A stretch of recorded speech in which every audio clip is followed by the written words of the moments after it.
안녕하세요. 조간단 파이썬 독자 여러분 반갑습니다. 책을 쓴 조인석입니다. 지금부터 파트 1 강의를 시작하도록 하겠습니다. 자, 제 강의는 책의 내용이 담겨져 있는 이 PDF 파일을 기준으로 설명드리는 시간을 쭉 가질 거고요. 책의 내용을 전부 다 말씀드리기보다는 책에서 시연이 필요한 내용을 위주로 보여드리도록 하겠습니다. 그래서 책의 상세한 내용들은 책에서 확인해 주시면 고맙겠습니다. 자, 파트 1 시작해 보겠습니다. 파이썬 프로그래밍 세계로 초대합니다. 이 파트는 프로그래밍을 한 번도 배워보지 못한 분들을 위해서 작성한 파트입니다. 레슨 1에서는 프로그래밍 언어가 무엇인지 간단하게 설명을 드릴 거고, 파이썬이 거기서 어떤 위치에 있는지, 그리고 파이썬의 장점이 무엇인지, 왜 배워야 하는지 간단하게 설명을 드릴 거고요. 자, 레슨 2에서는 여러분 장비에 이 파이썬을 어떻게 설치할 수 있는지 살펴보는 시간을 갖도록 하겠습니다. 그리고 레슨 3에서는 파이썬을 설치하고 나면은 소스 코드를 편집할 수 있는 기본 편집기가 자동으로 설치가 됩니다. 그 중에 하나인 IDLE를 실행해서 여러분들이 실제로 소스 코드를 작성하여 파이썬 설치가 제대로 됐는지, 내가 작성한 소스 코드가 잘 실행되는지 확인하는 시간을 갖도록 하겠습니다. 그리고 아이들의 몇 가지 편리한 기능에 대해서 같이 한번 살펴보겠습니다. 다음 장으로 넘어가겠습니다. 다음 장에서는 학습 목표와 주요 용어가 있습니다. 자, 여러분들 시간 나실 때 항상 파트의 내용들을 시작하기 전에 학습 목표 및 주요 용어를 한 번씩 숙지하시고 진행하시기 바랍니다. 자, 그럼 다음 장으로 넘어가 볼게요. 자, 여러분, 프로그래밍 언어가 무엇인지 알고 계신가요? 요즘 세상에 프로그래밍이라는 단어를 많이 모르시는 분은 없으실 겁니다. 정확한 개념 자체를 알기는 쉽지 않은데요. 프로그래밍 자체가 굉장히 어렵게 느껴질 수 있으시겠지만은 실은 알고 보면 그렇게 어렵지 않습니다. 그래서 그 세계에 입문하시는데 제가 도움을 드릴 테니까 그 문을 저랑 같이 한번 열어보면 좋겠습니다. 자, 컴퓨터는 사람과 달리 0과 1, 1과 0 숫자 두 개만을 인식할 수가 있습니다. 이를 이진수, 바이너리라고도 하는데요.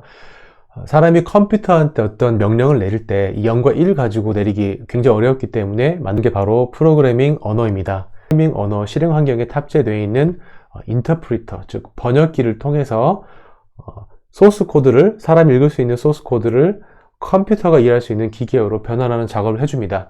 그 다음에 실제로 동작을 하게 되는 것이죠. 프로그래밍 언어는 여러 가지 종류가 있습니다. 여러분들 한 번쯤 들어보셨을지 모르겠지만 C, C++, 자바, 또 파이썬도 있고요. 또 요즘에는 스크래치와 같은 언어들도 있고요. 데이터 분석 쪽에서는 R이라는 언어도 굉장히 요즘 각광을 받고 있습니다. 자, 그런 언어들 중에서 모든 언어들이 인터프리터를 갖고 있는 건 아니고, 한쪽에서는 컴파일러라는 녀석을 가지고 있고, 한쪽은 인터프리터를 가지고 있고, 또 어떤 언어들은 둘 다 가지고 있는 경우도 있습니다. 하여튼 파이썬은 인터프리터를 가지고 있는 언어라고 생각하시면 되겠습니다. 자, 그러면 프로그래밍 언어로서의 파이썬이 가지고 있는 장점은 어떤 것이 있을까요? 여러 가지 이유가 있겠습니다만 가장 중요한 것은 파이썬이 배우기가 쉽기 때문입니다. 파이썬은 다른 언어에 비해서 상대적으로 배워야 할 문법의 양이 적고 훨씬 유연합니다. 그래서 여러분들이 처음 프로그래밍 언어에 입문을 하실 때 가장 적절한 언어가 아닌가 싶습니다. 그래서 굉장히 많은 대학교에서도 프로그래밍 언어 자체를 가르칠 때 파이썬을 채택해서 열리는 강좌가 굉장히 많아지고 있습니다. 그리고 또한 파이썬은 범용적인 용도로 사용을 돼요. 어떤 언어들은 굉장히 특정한 목적에 의해서만 사용되는 언어들이 있는데, 파이썬 같은 경우는 웹 어플리케이션이나 데스크탑 어플리케이션, 또 게임 엔진 같은 걸 개발할 때 사용할 수도 있고요. 서버 운영이나 유지보수 할 때 사용하는 어떤 스크립트 같은 걸 작성할 때도 사용이 가능하고, 근래에는 인공지능이나 머신러닝이 포함된 데이터 분석 영역에서 굉장히 많이 사용되고 있습니다. 그래서 아마 파이썬 인기가 날이 갈수록 높아지고 있는 것이 아닌가 싶습니다. 그리고 다른 프로그램 언어와도 굉장히 잘 호환이 됩니다. 이거를 글루 랭귀지, 즉 접착 언어, 풀 언어라고도 얘기를 하는데, 파이썬으로 잘 하지 못하는 그런 영역들 같은 경우는 다른 언어로 개발을 한 다음에 그거를 같이 통합을 해서 사용하는 용도로도 많이 사용이 되고 있습니다. 파이썬 개발을 할 때 가장 큰 장점 중 하나가 뭐냐면 커뮤니티입니다. 파이썬 프로그래밍 언어로 개발을 하시는 분들이 모여서 서로 의견도 공유하고 질문도 올리고 답변도 주고 또 어떤 가이드 같은 것도 만들고 이런 커뮤니티가 굉장히 잘 발달되어 있습니다. 자, 파이썬 자체도 오픈소스이기 때문에 비용을 지불하면서 쓸 수 있는 언어는 아닌 건 알고 계시죠? 그래서 무료로 사용하는 언어이지만은 굉장히 많은 사람들이 전 세계에서 파이썬의 발전에 기여하고 있습니다. 그리고 한국에서도 매년 굉장히 큰 파이썬 컨퍼런스가 열리고 있습니다. 매년 여름 때쯤에 열리는데요. 파이콘 코리아라고 합니다. 제가 여기 올려놓은 하나 더 알기에 파이썬 개발 커뮤니티 함께 하세요에 보시면 제가 페이스북에 있는 이 파이콘 코리아 공식 홈페이지를 올려놨어요. 그래서 여러분들 너무 외롭게 공부하지 마시고 이런 곳도 한번 방문하셔서 질문도 많이 올리시고 같이 파이콘 컨퍼런스 같은 데도 참석을 해보시면 좋겠습니다.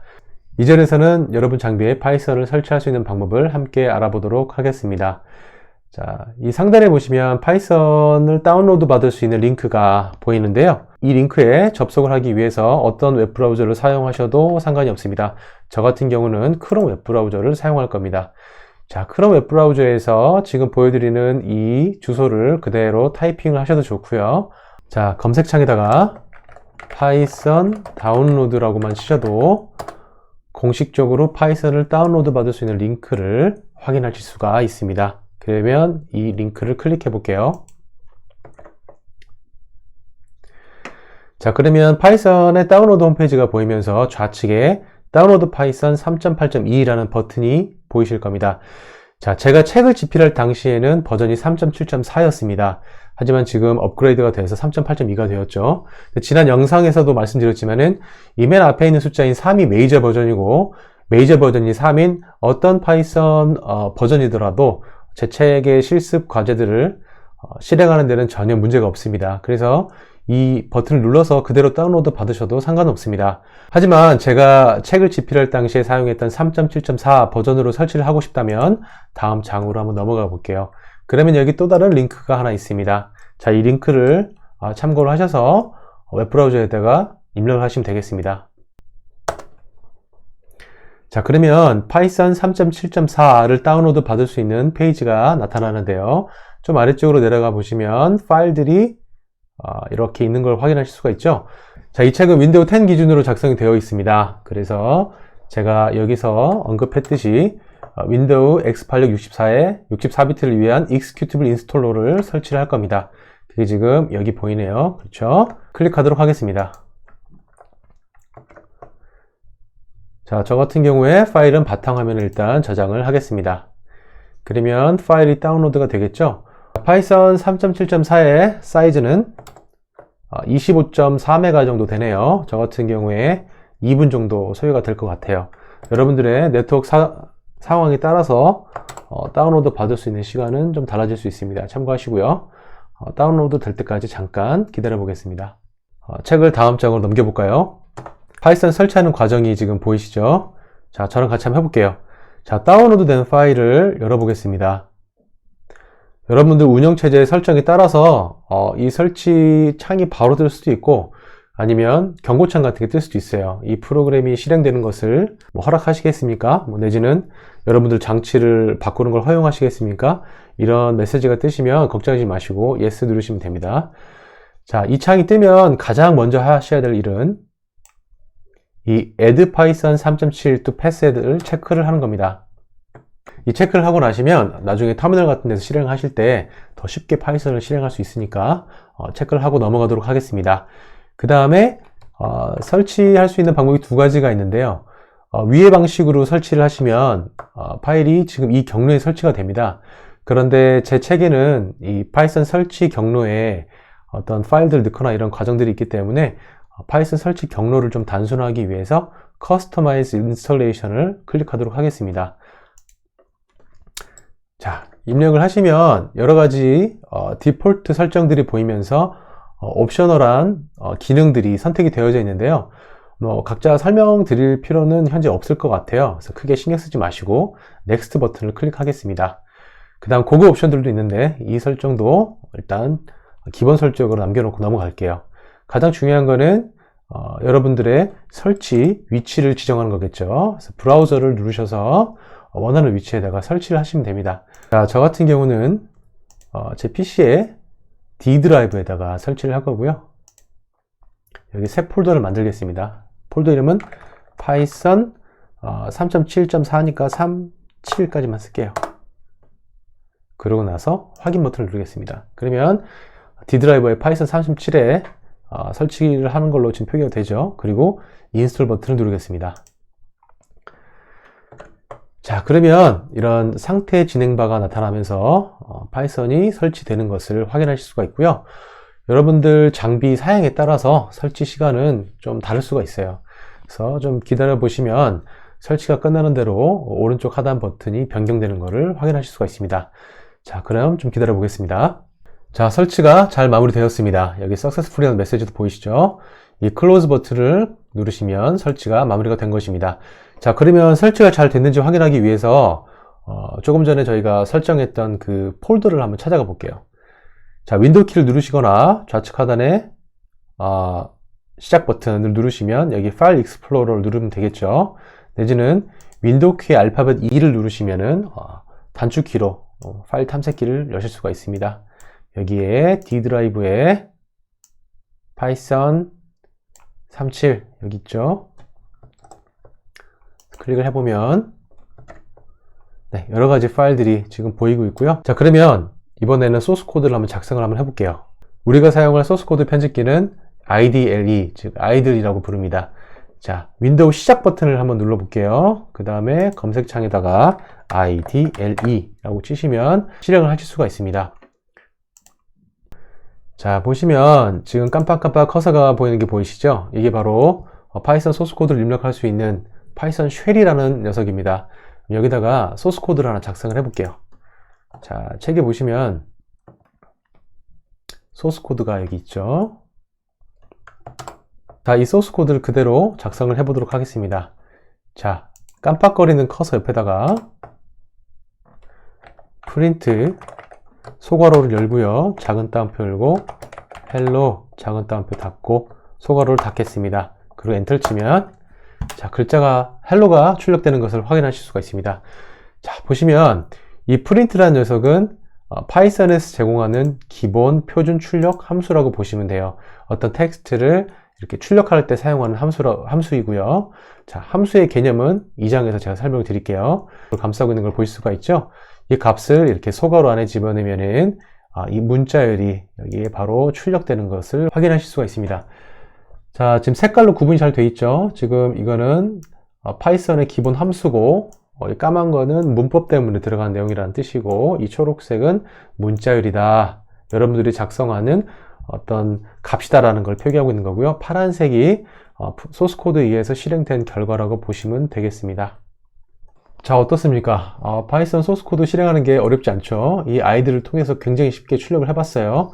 그러면 다음 장을 통해서 IDLE의 아이들의 편리한 기능 몇 가지를 좀 설명드릴게요. 눈치가 빠르신 독자 여러분들은 아마 보셨을 것 같은데 한번 제가 보여드리겠습니다. 자, 프린트 함수를 클릭을 하고 소괄호를 열면 이렇게 갑자기 노란색 툴팁 박스가 나오죠. 이건 뭐냐면 이 함수를 작성을 할 때 어떤 문법을 따라야 된다는 것을 보여주는 힌트입니다. 지금 뭐 처음 프로그램을 하기 때문에 이 내용이 무엇인지 이해하실 필요는 없을 것 같아요. 그런데 이런 내용들이 있기 때문에 나중에 코딩을 하실 때 도움이 된다라는 거 알고 계시면 좋을 것 같고요. 자, 여기에 hello라는 값을 집어넣고 나서 소괄호를 딱 닫으면 갑자기 회색 음영이 생기는 걸 보실 수가 있어요. 다시 한번 해볼게요. 그렇죠? 이건 뭐냐면 이 왼쪽과 오른쪽에 있는 소괄호가 짝을 잘 이루고 있다는 것을 보여주는 겁니다. 그래서 소스 코드 작성을 하실 때 실수할 수 있는 것들을 미연에 방지할 수 있는 장치라고 보시면 됩니다. 자, 이왕 이렇게 작성했으니까 이거를 삭제를 하고 한글로 한번 써보겠습니다. 그렇죠? 자, 엔터를 눌러볼게요. 자, 그러면 한글이 다시 잘 출력되는 것을 확인하실 수가 있습니다. 자, 지금까지 살펴본 내용이 1장의 전체 내용입니다. 그렇게 어렵지 않았죠? 자, 정리해 보겠습니다. 자, 파트 1에서 살펴본 내용은 프로그래밍 언어가 무엇인지 간단하게 설명을 드렸고요. 그리고 파이썬이 프로그래밍 언어에서 어떤 위치에 있고 어떤 장점을 가지고 있는지, 왜 인기가 많고 여러분들이 왜 배워야 하는지에 대해서 아주 가볍게 살펴보았습니다. 그리고 파이썬을 실제로 여러분 장비에 설치를 해보았고요. 설치된 파이썬에 의해서 실행할 수 있었던 소스 코드 편집기인 아이들을 통해서 파이썬의 표준 출력 함수인 프린트를 아주 쉬운 방법으로 사용을 해보았습니다. 그래서 소스 코드 실행 결과가 잘 출력된 것까지 확인하였습니다.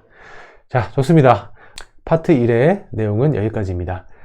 다음 장에 가보시면 생각해 봅시다 라는 부분이 있고 여러 가지 문제들이 있어요. 이 문제들을 통해서 지금까지 배운 내용들을 한 번씩 점검하는 시간을 가지시면 좋겠습니다. 자, 이번 첫 강의 어떠셨나요? 그렇게 어렵지 않았죠? 자, 다음 강의에서 또 뵙도록 하겠습니다. 제 다음 강의를 바로 확인하고 싶으신 분들은 채널 구독 꼭 눌러주시고요. 알람은 모두 허용으로 체크해 주시면 고맙겠습니다. 자, 그럼 다음 시간에 뵙겠습니다. 고생 많으셨습니다.